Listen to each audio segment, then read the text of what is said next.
Lighthouse, A Story of Remembrance by Robert Mush.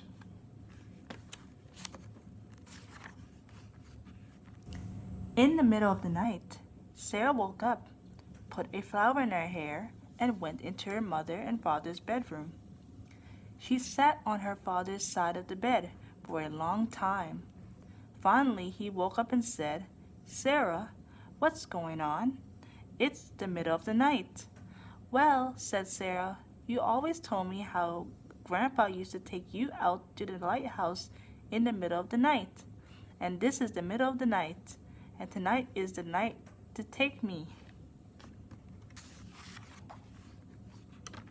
Her father laid still for a long time, and then he said, "Yes, I think this is the night." So they got dressed and very quietly went out to the car and drove off. There was nobody else around, no cars were out, and the street lights made the sea fog glow. When Grandpa took me to the lighthouse, there were no street lights, and there were no donut shops open in the middle of the night, said Sarah's father. "But he would have stopped if there had been donut shops," said Sarah. "Right," said the father. So they stopped at a donut shop and bought a bag of maple icing donuts and some coffee.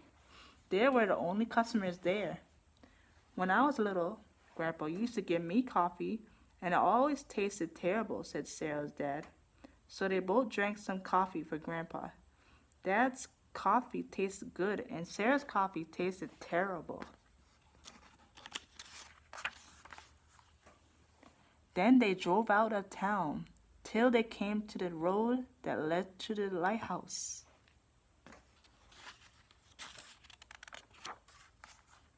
"Grandpa always said we should walk up the road to the lighthouse," said Sarah's father. "Right," said Sarah. So they parked the car and walked up through the fog to the lighthouse. Then they sat on top of this cliff above the beach and listened to the waves crash on the rocks. Sarah ate the donuts and her father drank more coffee.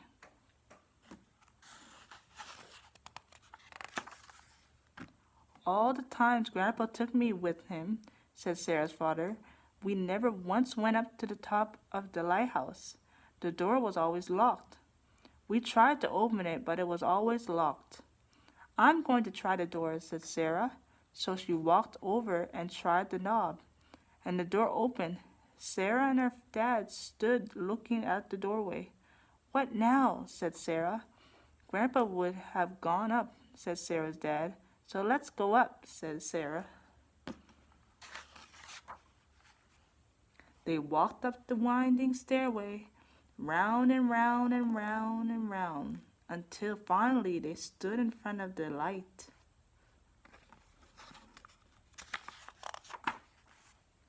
"I can see forever," said Sarah.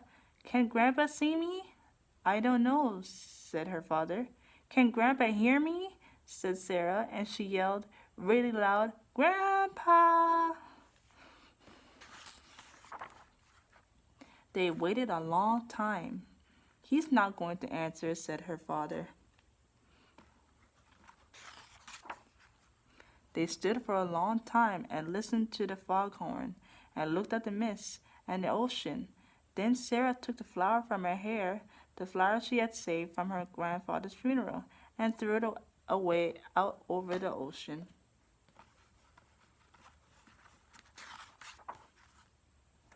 "When I grow up, I'm going to have a kid, and someday we will come here in the very middle of the night," said Sarah. "Right," said her father.